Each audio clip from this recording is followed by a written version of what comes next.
I'm Shahidul Alam, a photographer and writer from Bangladesh. If you're seeing this video, we've been intercepted at sea and I've been kidnapped by the occupation forces of Israel. ভিডিওতে দেখলেন বাংলাদেশের আলোকচিত্রী শহীদুল আলম বলছেন দখলদার Israeli বাহিনী তাকে অপহরণ করেছে। তার ফেসবুকে প্রকাশ করা ভিডিওতে তিনি বলছেন, যুক্তরাষ্ট্র ও অন্যান্য পশ্চিমা শক্তির সক্রিয় সহযোগিতায় ও সহায়তায় গাজায় গণহত্যা চালাচ্ছে ইসরায়েল।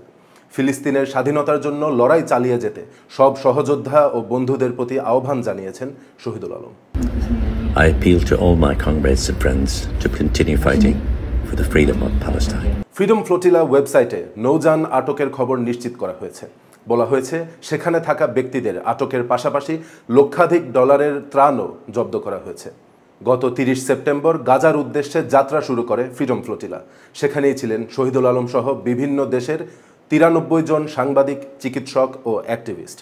আল জাজিরার এক প্রতিবেদনে বলা হয়েছে, বুধবার তাদেরকে আটক করে ইসরায়েলের একটি বন্দরে নিয়ে গেছে দেশটির নিরাপত্তা বাহিনী। আটকরা নিরাপদ ও সুস্থ আছেন এবং দ্রুত তাদের ফেরত পাঠানো হবে বলে জানিয়েছে ইসরায়েলি কর্তৃপক্ষ।